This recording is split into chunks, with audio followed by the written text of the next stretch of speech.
I don't know about you, but I feel like the world today has a lot more distractions than it used to in the past.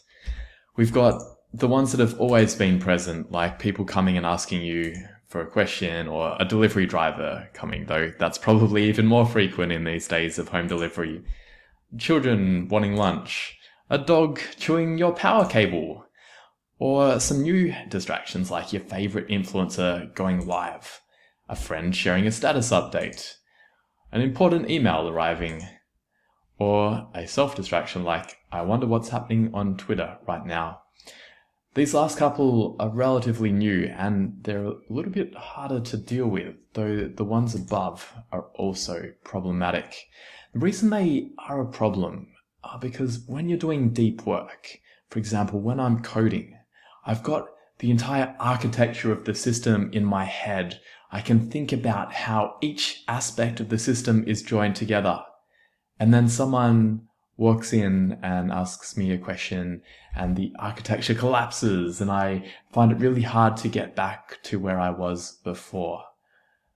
And often it's not that people are the problem. Often it is me that is the problem, that I'm the one who has this impulse that I want to go check the news or I want to check Twitter. And that's where I think there's a lot of power to be a bit like Ulysses in the story of the Odyssey, where he heard the sirens calling to him from across the ocean, and he knew that if he listened to them, or if he allowed himself, he would dive in and then drown to his death. So he had to have his sailors bind him with rope and put special, be able to make it so that he couldn't actually leave where he was, but he could still listen. That's almost what we have to do today. We have to find ways to stop ourselves from being distracted. Some of the tactics, you can close the door. I'm doing that right now as I'm recording this video. You can put a sign on the door so that people don't open it.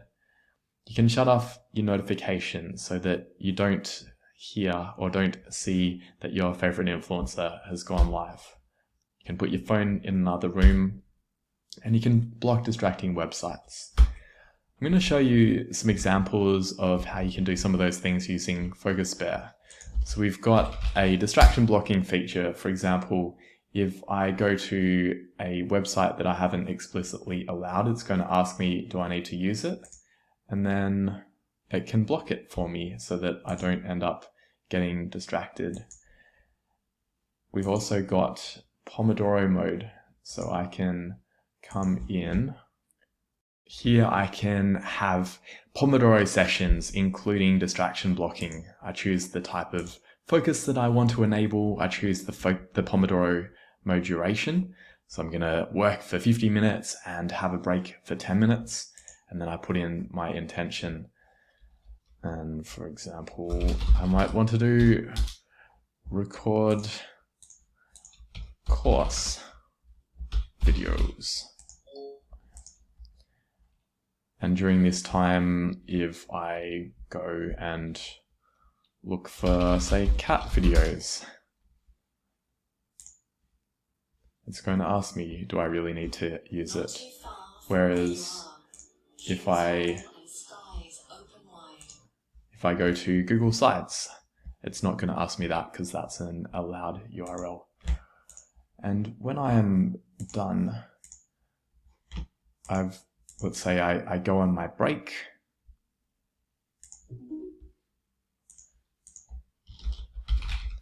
If I go to Facebook now, it's blocked because it's in my always blocked list. We've got similar features on the phone as well, that while I'm focusing on my computer, if I open my phone and I mindlessly go to Facebook, it's going to block it for me as well.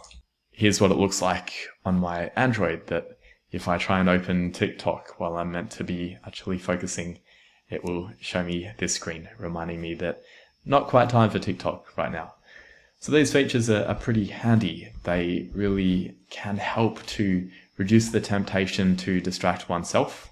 And you can also have, when you are focusing, you can also have it so that notifications are blocked. You can have the do not disturb mode so that when we're focusing, we're not getting distracted by miscellaneous notifications. I hope you enjoy finding ways to make yourself distraction free, and Focus Bear may be able to help.